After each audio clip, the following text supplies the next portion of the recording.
Meus irmãos, recebam a paz do Senhor. Amém. Abra comigo, você que pode, a sua Bíblia, livro do Gênesis, é o capítulo de número 7, e você vai encontrar o verso de número 13 e o verso de número 17. Enquanto você procura, eu quero glorificar a Deus por mais esta oportunidade, por essa oportunidade e dádiva que o Eterno me concede mais uma vez de estar na minha casa com o meu povo e tendo a oportunidade de mais uma vez ministrar a sua poderosa palavra. Para mim é motivo de muita alegria. Quero glorificar a Deus e agradecer também pela vida do nosso pastor e meu pai, que me dá a liberdade e a confiança de estar nessa tribuna, de estar ministrando a palavra do Senhor. Louvo a Deus também pela vida de todos os obreiros dessa casa, que eu tenho a certeza que posso contar com a oração de vocês. Obrigado pelo carinho e a forma tão amável de quem tem nos tratado. E louvo a Deus e glorifico também pela vida de toda a igreja. Vocês são queridos demais, eu amo a cada um de vocês e para mim é uma alegria servir a Deus juntamente com vocês. Você encontrou Gênesis, capítulo de número 7, o verso de número 13 e o verso de número 17. Você que encontrou, diga glória a Deus. Glória a Deus. Você que não encontrou, diga misericórdia. Todos encontraram, com a tela fica mais fácil. Verso de número 13, assim diz a minha tradução.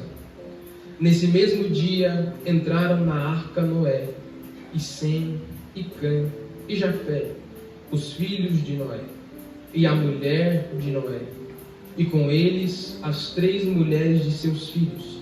Verso de número 17.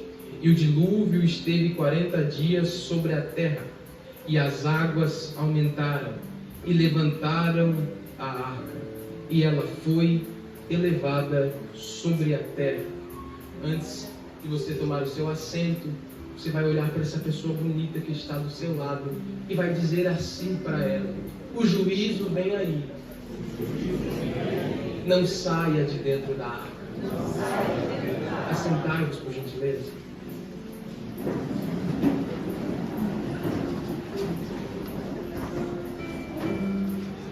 Queridos, esse texto é uma passagem muito conhecida de todos aqueles que têm uma familiaridade com as Sagradas Escrituras, que têm um conhecimento, por mais básico e sucinto que seja, da Bíblia Sagrada, ou até aqueles mesmo entre a escola, na vida humana, no decorrer da nossa vida, nós escutamos a história, mesmo que você professe ou não a fé cristã. É normal conhecer a história de Noé, da arca de Noé. Não é apenas a nossa fé, não é apenas o nosso credo, não é apenas a nossa igreja que narra a história de Noé. Nós vamos ver a história de Noé em escolas, nós vamos ver a história de Noé em outras instituições ou crenças, e nós vamos ver a história de Noé em muitos lugares, até mesmo dentro da própria história da matéria. Por mais que alguns não creem na Bíblia como a palavra de Deus, eles confirmam com alguns dados arqueológicos e históricos que é verídica a história da arca de Noé, essa passagem tão conhecida. Mas para nós entendermos esse contexto, o texto que nós lemos, e compreendermos de uma maneira mais clara a mensagem que Deus tem para o nosso coração esta noite, nós precisamos voltar um pouco no tempo e compreender o contexto em que eles estavam vivendo.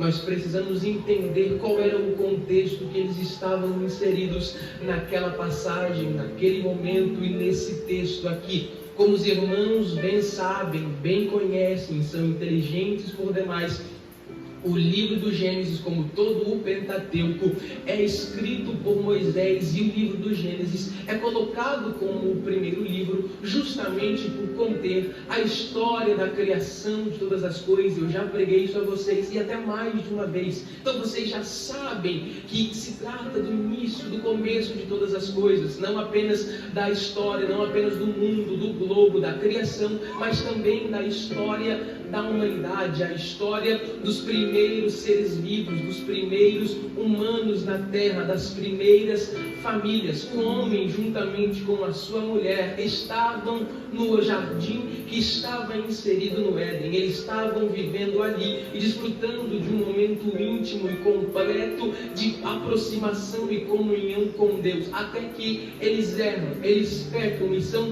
expulsos do jardim. Eles estão expulsos da onde habitava, da onde Deus havia inserido eles. Então os filhos nasce Caim e nasce Abel. Vocês conhecem a história. Caim mata, assassina o seu irmão. Ele acaba, ceifa a vida de seu irmão, restando até o momento vivo apenas Caim. Mas nós observamos no capítulo de número 4, Deus dando outro filho a Eva, Adão conhecendo novamente a sua mulher e dando-lhe a outro filho, que ela coloca o nome de Sete. Antes do nascimento de Sete, nós vemos tanto Caim quanto a sua geração se vangloriando, se gloriando na força do seu braço, se gloriando na sua maldade, dizendo que se Caim sendo mau, eles serão 70 vezes mais, o julgamento será maior, porque eles matam, eles assassinam, eles se orgulham de serem maus. Só que nasce Sete entra no texto e no contexto, e o texto nos mostra algo lindo, porque Eva concebe novamente um filho, tem novamente um filho, e o texto diz que ela dá um nome de Sete, e o significado do nome Sete é apontado ou determinado. Só que a Eva diz algo interessante. Eva diz algo que nos cativa e precisa nos prender a atenção. O que é que ela diz, pregador? Depois que Sete nasce, ela dá um nome de Sete e não diz esse se chamará Sete porque Deus me concedeu um filho, mas ela diz esse se chamará Sete porque o Senhor me deu uma semente. Esse texto e essa colocação é por demais curiosa e é motivo de nós glorificarmos a Deus.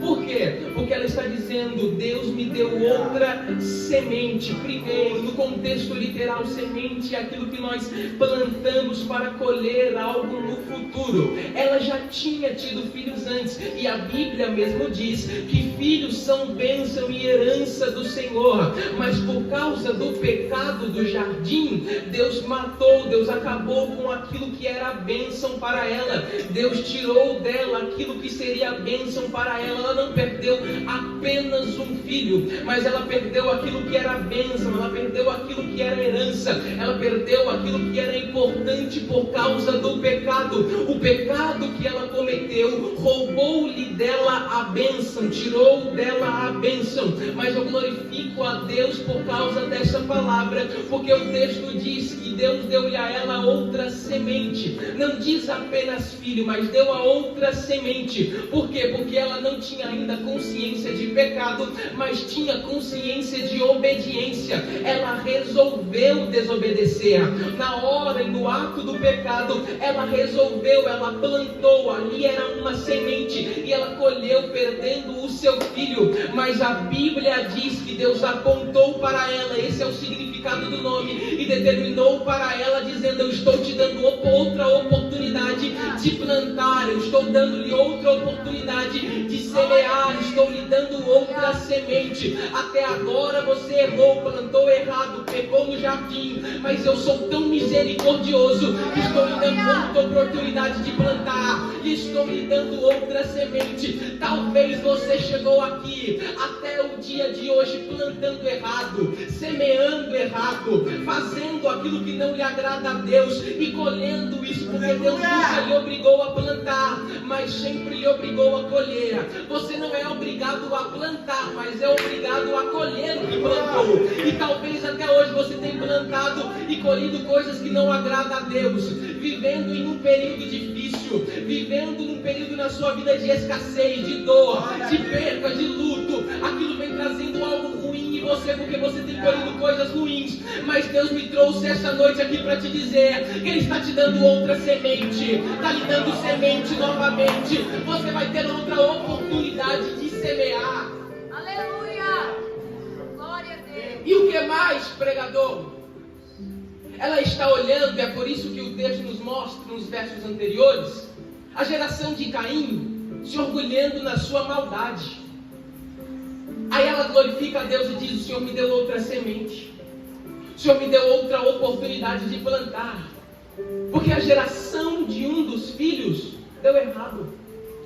A geração de um dos filhos inclinou-se para o pecado e para a maldade. Aí ela está dizendo: o Senhor me deu outra oportunidade de plantar, o Senhor me deu outra oportunidade de fazer certo, de educar certo, de ensinar da maneira correta. Por quê? Porque princípios e valores passam de geração em geração. Deixa eu dizer uma coisa para você: seu filho não nasce crente, seu filho não nasce amando a Deus, seu filho não nasce servindo a Deus. É responsabilidade sua ensiná-lo. Ela está glorificando porque está tendo outra oportunidade de ensinar corretamente, porque nenhuma criança nasce adorando a Deus, servindo a Deus, amando a Deus. E ela está dizendo: o Senhor me deu outra oportunidade de educá-lo certo, de criá-lo certo, para que ele viva para o Senhor, para que ele invoque o nome do Senhor, para que ele adore o nome do Senhor. Deixa eu te dizer: o seu filho não nasceu adorando a Deus, seu filho não nasceu amando a Deus. É responsabilidade sua.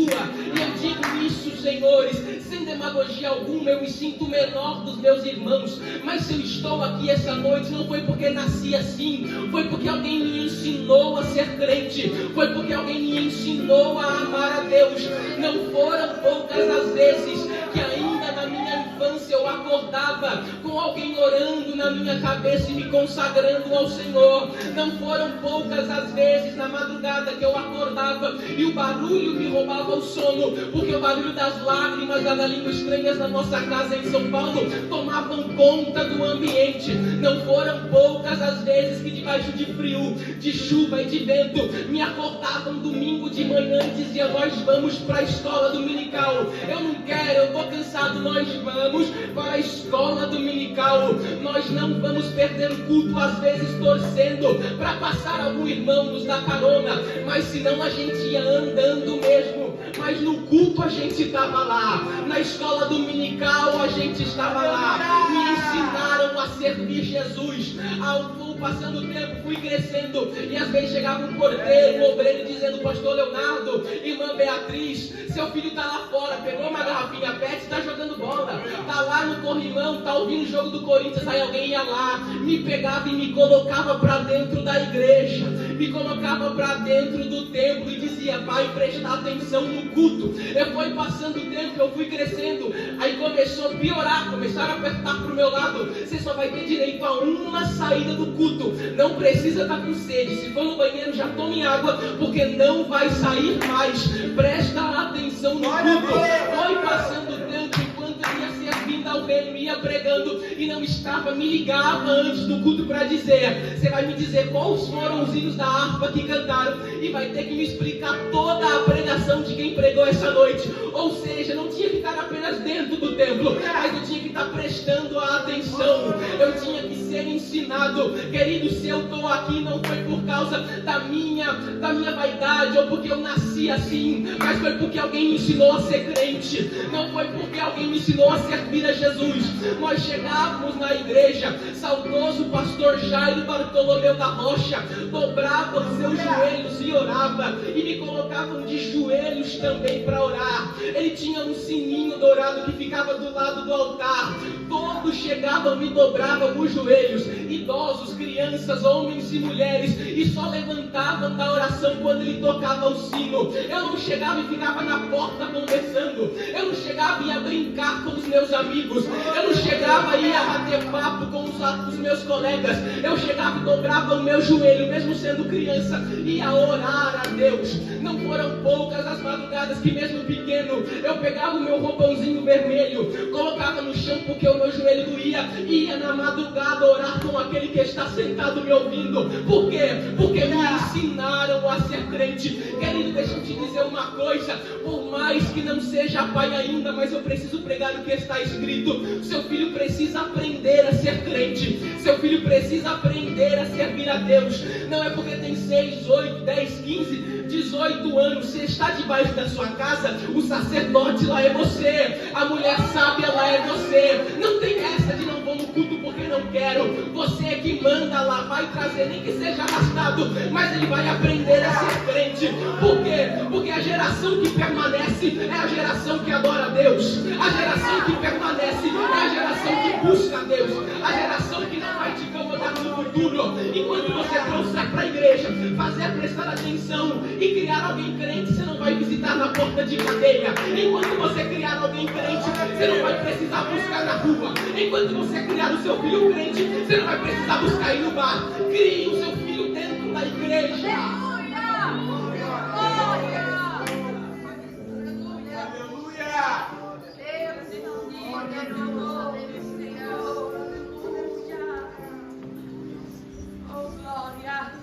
Os princípios se passam de geração, e a geração que permanece é a que busca a Deus.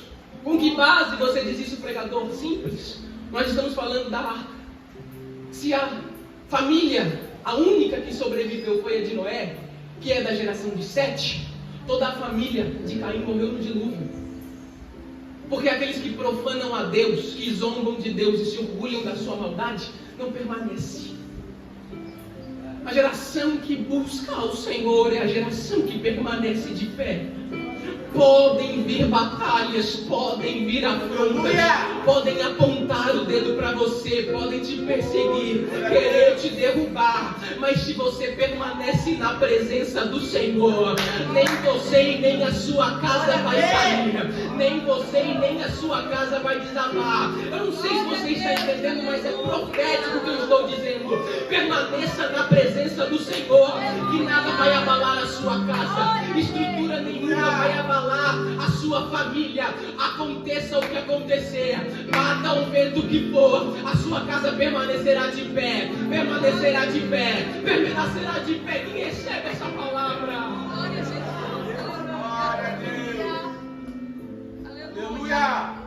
A maldade no contexto, a maldade no lugar, a maldade na geração. O pecado se alastrou tanto que Deus olha para a terra procurando um justo, porque Ele não compactua com o pecado. E deixa eu te dizer, Deus ama você, mas Ele aborrece o seu pecado. Deus ama a você, mas Ele odeia o seu pecado. Estão pregando por aí fora que Deus se importa somente com o seu coração, Josué. E Deus se importa somente com o seu coração. Vem como estás, permanece como estás, faz o que quiser, viva da maneira que quiser, dissoluta, pecaminosa, porque Deus só quer o seu coração, mas é mentira, não é bíblico. Deus quer você por completo, Deus quer você por inteiro, não é apenas a sua alma, o seu espírito, mas todo o seu corpo, as suas atitudes precisam glorificar a Deus, a sua vida precisa glorificar a Deus, porque Deus não compactua com o pecado. Deus decide então acabar com a raça humana, Deus decide então extinguir a raça humana, e Ele olha para a terra procurando um justo, Ele olha para a terra procurando alguém que poderia ser salvo, e a Bíblia diz que Deus viu graça em Noé, a graça alcançou Noé, e Deus viu graça em Noé, e dizendo: eu vou poupar a Noé e a sua família, porque eu vi graça a Noé, ele viu graça aos meus olhos. Noé é justo. Eu vou poupar a família de Noé, porque Noé é justo. Eu vou poupar a descendência de Noé, porque Noé andou comigo. Eu vou poupar a vida de Noé, porque Noé tem dedicado a vida a mim. Ouça, queridos, ame a presença do Senhor, que Ele preserva a sua geração, a sua família, os seus filhos. Ande em santidade, ande na linha, ande nos caminhos do Senhor, que você, não apenas a sua vida, mas toda a sua família, a sua casa, a sua geração, serão poupados e livrados, porque Ele vai guardar você. Glória a Deus. Deus viu graça em Noé. E aqui nós podemos pontuar pelo menos, no mínimo, 6 coisas. E vocês vão me ajudar a pregar. Deus vai entrar em juízo com a terra, sim ou não? Sim ou não? Sim. Deus vai entrar em juízo. Primeiro, Deus vai entrar em juízo com a terra. E a Bíblia diz que o dia do Senhor será comparado aos dias de Noé. E nós vivemos os dias de Noé. A maldade e o pecado têm se alastrado nesta geração.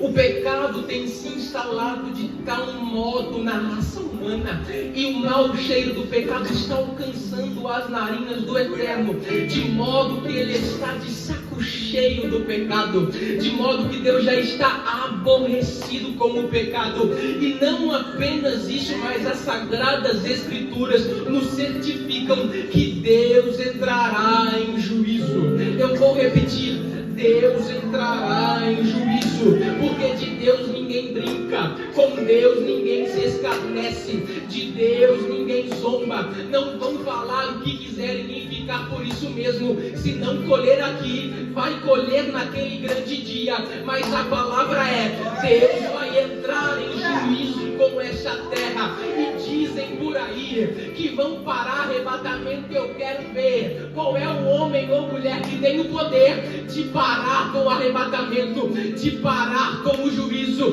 Deixa eu dizer para essa igreja que tem boca para dar glória: vai chegar o dia e não vai demorar, que a trombeta vai tocar. Homem não vai poder nos parar, mulher não vai poder nos parar. A trombeta vai tocar e a igreja que é santa vai subir. A igreja que é santa vai subir. O juízo pode vir, mas a igreja que é santa vai subir. Nós não estaremos aqui. A igreja que é santa se encontrará com Ele.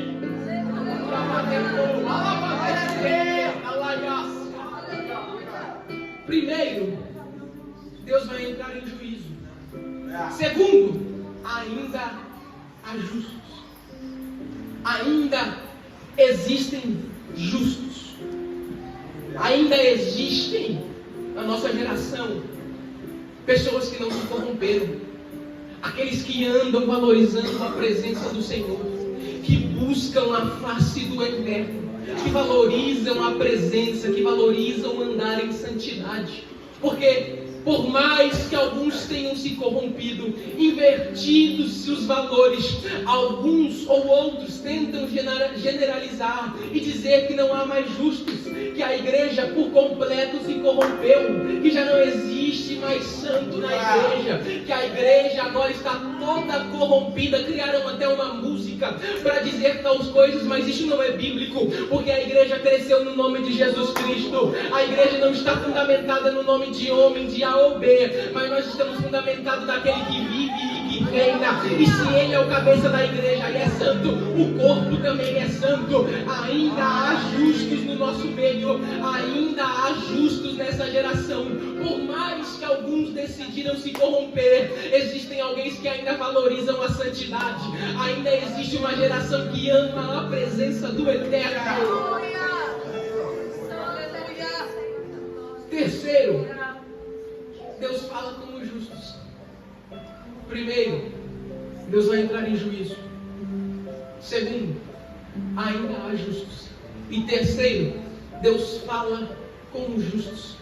Porque ainda que alguns andem em santidade, valorizam a presença, nós não somos um povo abandonado. Nós não somos órfãos.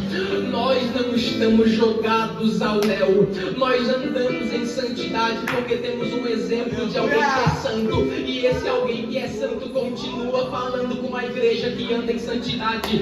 Esse alguém que é santo ainda tem contato, ainda tem comunhão, ainda ama a presença da sua noiva. E oxalá ele viesse nos visitar esta noite e derramasse uma nuvem de glória sobre nós. Mas ele ainda ama a sua noiva. Ele ainda ama a igreja que o busca. Ele ainda ama os justos. Ele ainda ama aqueles que se preservam, que vivem em santidade, porque quer falar contigo. Ele tem grandes coisas para você, para sua casa, para sua família, para fazer na sua história. Levanta a mão e agora quem crê?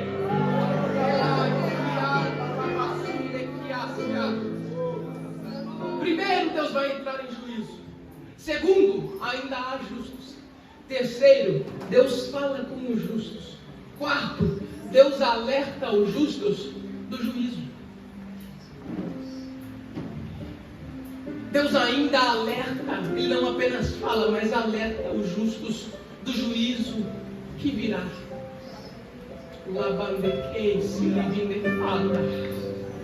Nós vivemos um período e um tempo, senhores, que não dá mais para brincar.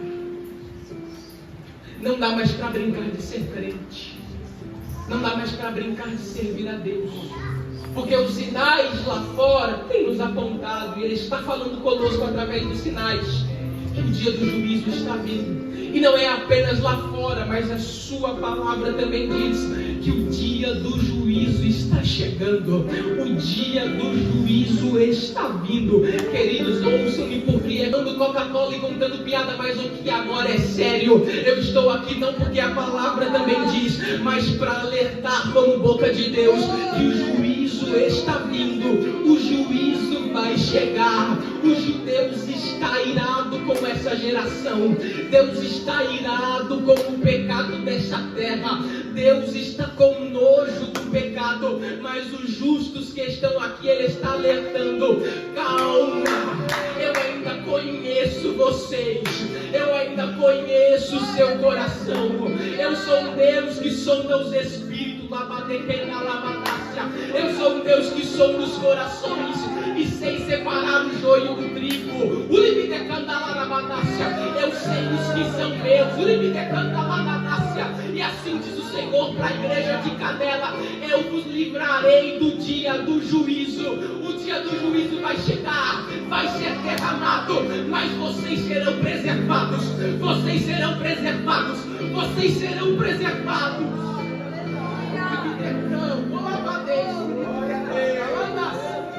Aleluia! Glória a Deus!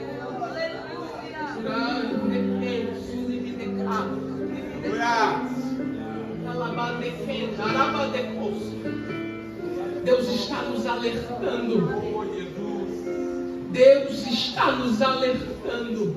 O dia do juízo vai chegar. O dia do juízo está próximo.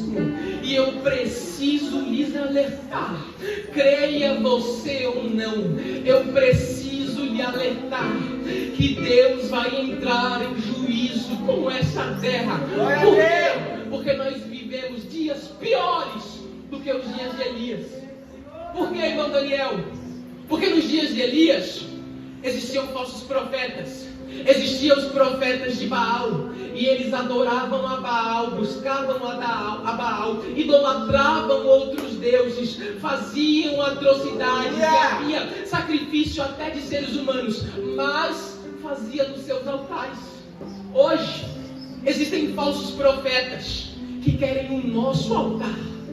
Existem falsos profetas que têm pregado heresias e inverdades, mas não querem os altares deles. Agora eles pioraram, estão mais perversos, querem pregar heresias, querem falar que tudo pode, querem colocar a relatividade no meio do nosso povo. Agora eles querem adorar deuses estranhos no nosso altar. Aqui não, senhores, esse altar aqui ainda é santo, esse altar aqui ainda é consagrado, ainda pertence só ao Senhor, ainda pertence somente ao Eterno. E não me tenham por indelicado, porque eu não preservo não amo a minha vida ou a liberdade, mas esse altar aqui ainda é santo, e essa igreja ainda prega a verdade. Relatividade não vai entrar no nosso meio, ideologia de gênero não vai entrar no nosso meio. Ainda na tarde de hoje, eu vi uma mulher que se intitulava bispa, dizendo que se a relação conjugal do casal não estiver bem, ela aconselhava o marido procurar fora mesmo. E ela tem igreja. Hoje em dia estão criando igreja para LGBTQI, sei lá o que.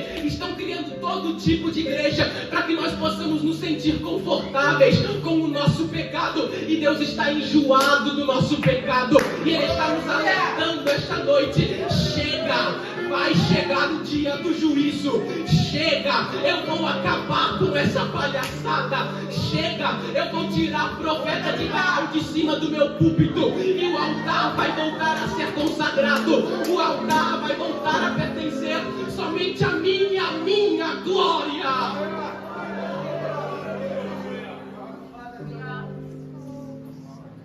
Número 5. Nós já estamos encerrando, mas número 5. O plano de salvação veio de Deus, não de Noé. Por mais que ele seja justo, o plano da salvação não parte dele. Por mais que ele seja justo e Deus fale com ele, Deus não olha para Noé e Elisandro diz: você é justo e eu estou cansado do pecado, então assim, dá seu jeito aí, vê o que você vai fazer, mas eu vou entrar em juízo com a terra. Não. Deus olha para Noé, que é justo, e diz: a minha ira vai ser tão grande, a minha ira vai ser tão grande, que por mais que ele seja justo, ele não tem como se safar sozinho. Por mais que ele seja justo e não mereça, ele não tem a capacidade de se salvar por si mesmo. Então eu vou criar um plano e vou dizer para ele a maneira de ser salvo. Eu vou elaborar um plano de salvação para que Noé seja preservado. Noé é justo, mas não salva a si mesmo. Noé é bom, mas não salva a si mesmo. Noé é caridoso, mas não salva a si mesmo. Noé é amoroso, mas não tem o poder de salvar a si mesmo. Eu não sei se você entendeu. Noé anda em santidade, mas não tem o poder de salvar a si mesmo. Noé é santo, anda em justiça, mas não tem o poder de salvar a si mesmo. É por isso que Deus cria um plano da salvação. É por isso que Deus cria um plano para salvar a Noé. Ele olha dos céus e diz: Noé, por mais que você seja justo e bom, ajude os outros, você não tem capacidade de se salvar sozinho. Constrói uma arca que é através dela que eu vou te salvar. O plano de salvação não vem do homem, por mais que seja justo. O plano de salvação vem de Deus. Eu não sei se você entendeu, mas eu vou melhorar. Para quem tem boca para dar glória, para você melhorar este glória a Deus. Deus olhou para a humanidade e disse: existem alguns justos lá. Por mais que haja pecado, por mais que haja incredulidade, por mais que o amor de muitos se esfriaram, eu não posso acabar com todos, não posso derramar o juízo em todos. Por quê? Porque ainda tem um povo lá que é santo, porque ainda tem um povo lá que me busca, porque tem um povo lá ainda que anda em santidade, porque ainda tem justos lá, porque tem um povo reunido no domingo, na terça-feira, que amam a minha presença. Por quê? Porque existem adolescentes que se reúnem na sexta-feira para buscar a minha face. Por que eu não posso descer o juízo em todos? Porque tem jovens que me buscam no sábado, existem irmãs que me buscam na segunda-feira, na quinta-feira tem um monte de varão e de cabra macho lá, chorando na minha presença. Tem mulheres que vêm aqui na quinta-feira também buscar a minha face e se curvam diante de mim. Eu não posso colocar todos no juízo. Então vem cá, meu filho, desce lá, pega aquela cruz, carrega nos ombros, carrega nos braços, porque esse é o plano de salvação para a minha igreja. Esse é o meio que eu vou salvar o meu povo. Eles são bons, são justos, mas não podem salvar a si mesmo. Então desce lá, meu filho, carrega a cruz que era deles, carrega o fardo que era deles, toma a culpa que era deles, leva sobre si, e através de ti, meu filho, eles terão perdão dos pecados, eles serão libertos, eles terão salvação e poderão entrar nas mansões celestiais.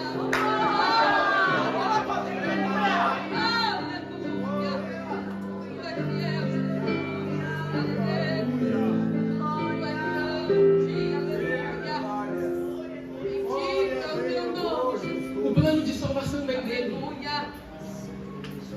E Noé faz algo que eu acho lindo e serve de exemplo para nós. Por quê?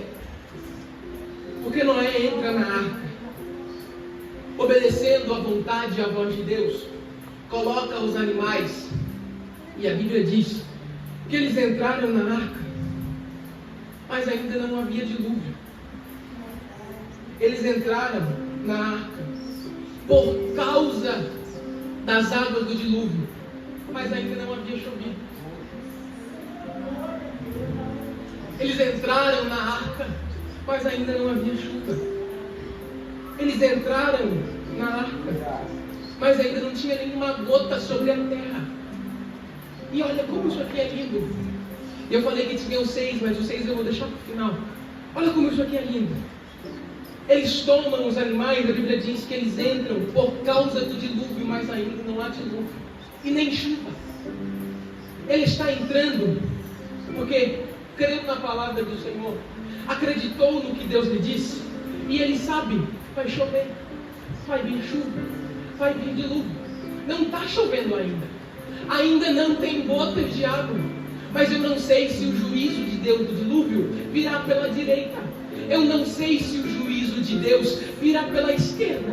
Eu não sei se o juízo de Deus virá por baixo, verter a água da terra. Ou eu não sei se a chuva vai vir de cima. Se Deus vai mandar forte chuva e muita água para inundar tudo. Se eu não sei se vem da direita, da esquerda, de baixo ou de cima, eu vou me guardar dentro da arca. Ainda não tem água, mas eu vou ficar dentro da arca.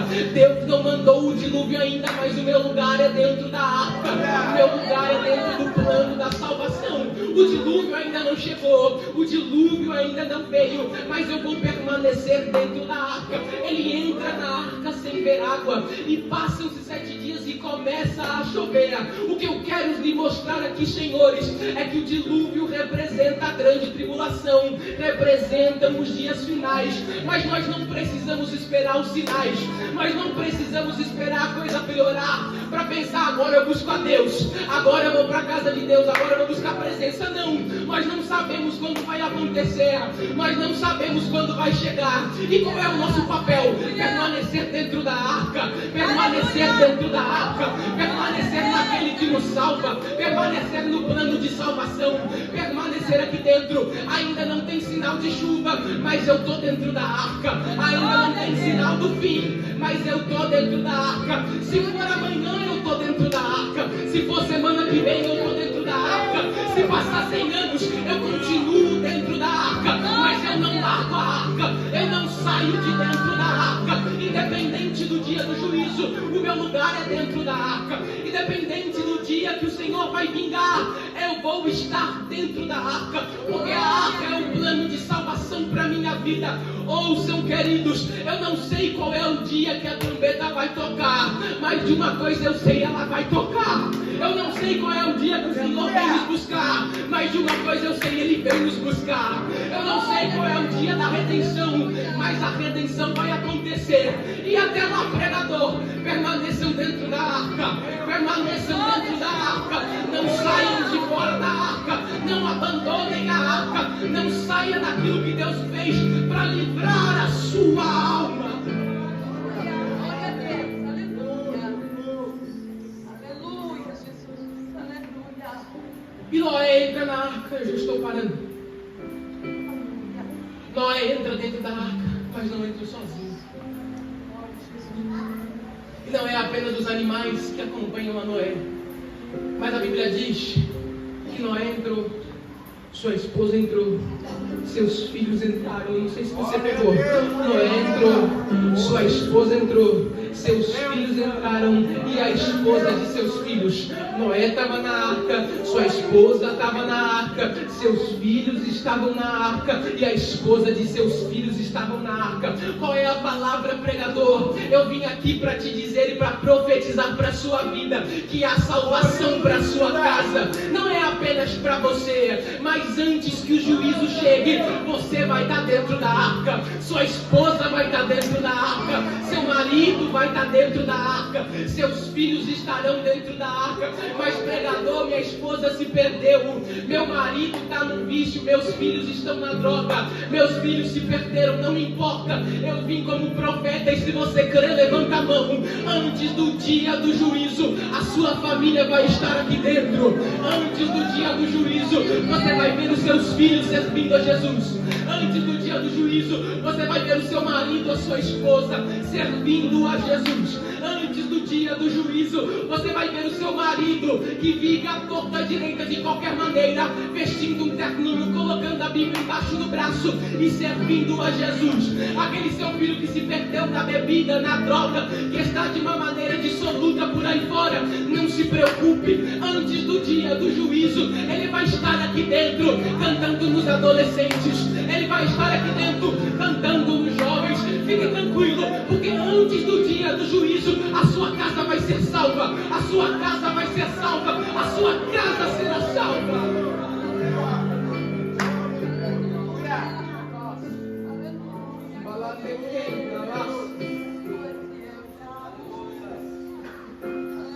A chuva começa e Deus entra em juízo com a terra. Mas eles estão dentro da arca, estão a salvos. E o dilúvio começa. A chuva começa de maneira forte. Começa a chover. Só que eles estão dentro da arca e Deus selou a arca. E para nós orarmos, eu já estou terminando, mas observe, o dilúvio ainda não começa. Não está tudo inundado, cobrindo os montes, as pessoas não estão boiando, mas começou a chover. E a chuva serve para duas coisas. Primeiro, como um sinal, como um alerta de que o dilúvio está vindo. Segundo, se as chuvas começaram, estão de uma maneira forte, ainda não está tudo inundado, mas a água começou a elevar, a chuva precisa mover a arca.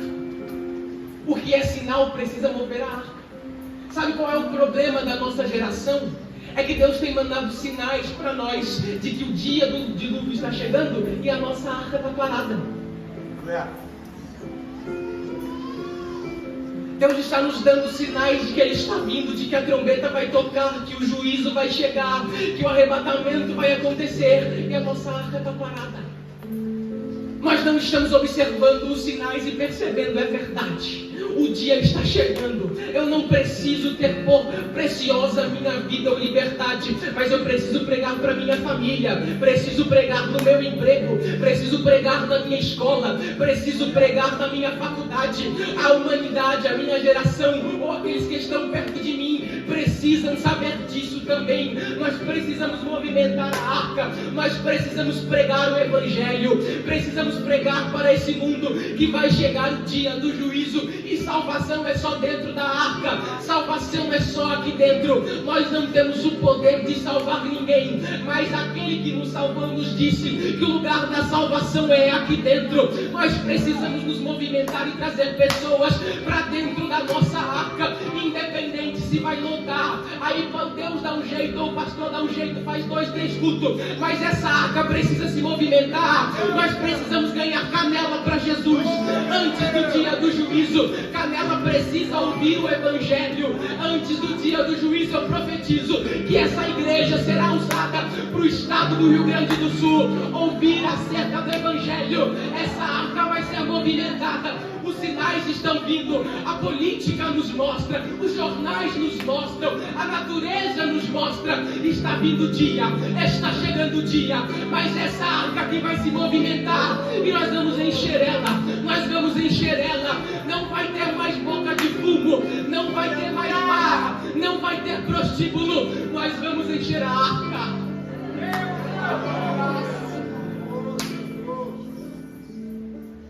A chuva vem e o dilúvio começa. Se o dilúvio começou e a água está subindo, a arca que estava parada estava na terra. A arca estava na terra. A arca estava na terra. Só que se começou a subir, se a chuva começou, se o dilúvio chegou, se ela começou a elevar, E se o juízo está chegando e o barco está subindo, o barco não está na terra. Se o dilúvio já chegou, se a chuva já chegou e está elevando a arca não está mais na terra. O que eu vim pregar para vocês é: como nós bons pré-tribulacionistas, vai chegar o dia do juízo, vai chegar o dia em que Deus vai julgar essa geração, vai chegar o dia que Deus prestará conta, que Deus vai pedir conta desta geração, que Deus vai entrar em juízo com a humanidade, e o juízo será severo. Mas deixa eu te dizer, enquanto o juízo que vem de cima para baixo toma a terra, a arca é elevada, a arca é elevada. Enquanto o juízo desce, a arca sobe. Enquanto o juízo desce, a arca sobe. Eu não sei se você entendeu, mas eu vou melhorar para você abrir a boca e dar glória. Enquanto o juízo de Deus descer, a igreja vai estar subindo. Enquanto o juízo de Deus chegar, a igreja vai estar subindo. Deus vai entrar em juízo com essa nação, Deus vai entrar em juízo com a terra, mas a igreja não estará mais aqui. Enquanto o juízo desce, a igreja sobe. Enquanto o juízo desce, a igreja sobe, a igreja sobe, a igreja sobe, e nós iremos nos encontrar com aquele que nos salvou. Só você que está dentro da arca, só você que vai estar naquele dia, só você que almeja subir. Dê um salto dessa cadeira e glorifica a Deus comigo. Aleluia. Glória a Deus. O dia do juízo vai chegar, mas a arca vai subir. Angelinho, o dia do juízo está chegando, mas nós não estaremos mais aqui. O dia do juízo está chegando, Mateus, mas nós não estaremos mais aqui. Ai, mãe Isabel, o dia do juízo vai chegar, mas nós não estaremos mais aqui. Irmão Henrique, o dia do juízo vai chegar, mas nós não estaremos mais aqui. Irmã Morgana, o dia do juízo vai chegar. Deus vai entrar com juízo, mas pelo reino não vai estar mais aqui. Nós vamos subir, nós vamos subir. Glória a Aleluia. E para nós orarmos, o número 6, para a gente encerrar. O plano de salvação vem de Deus, mas a única coisa que nós precisamos fazer é crer. O plano de salvação vem dele, mas para ser salvo nós precisamos apenas crer. De onde você tirou isso, pregador? João 3,16, porque Deus amou o mundo de tal maneira, para que todo aquele que nele crê não pereça, mas tenha vida eterna. Efésios 2,8, porque pela graça sois salvos, por meio de fé, isso não vem de vós, é dom de Deus. Nós somos salvos se cremos, através da fé. E Romanos 10 diz que a sorte que a fé vem pelo ouvir, e ouvir a palavra de Deus. Para ser salvo você só precisa crer. Para ser salvo você só precisa crer na palavra dele, crer na ordenança dele, na palavra, no evangelho. E eu quero saber se alguém entre nós, que eu não tenho mais tempo, mas eu preciso orar, se alguém entre nós que ainda não é crente, que está afastado da igreja e que entendeu essa palavra. E deixa eu te dizer, você não precisa fazer muito, você só precisa crer que você vai estar dentro da arca. O juízo virá, mas você será salvo, mas você precisa crer. Se alguém entre nós que ainda não é crente, que está afastado da igreja, levante uma de suas mãos, eu quero orar por você. Se tem alguém que ainda não é crente, que está afastado da igreja e quer entregar a sua vida para Jesus, erga uma de suas mãos, eu quero conhecer você. Nós temos lá um rapaz, vem aqui à frente, eu quero orar por você. Ali já tem o primeiro que creu.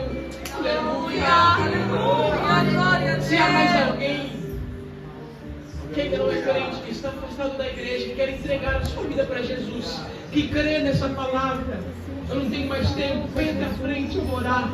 Se tiver mais alguém, eu estou aguardando você, a igreja. Feche os seus olhos e estenda as mãos para cá.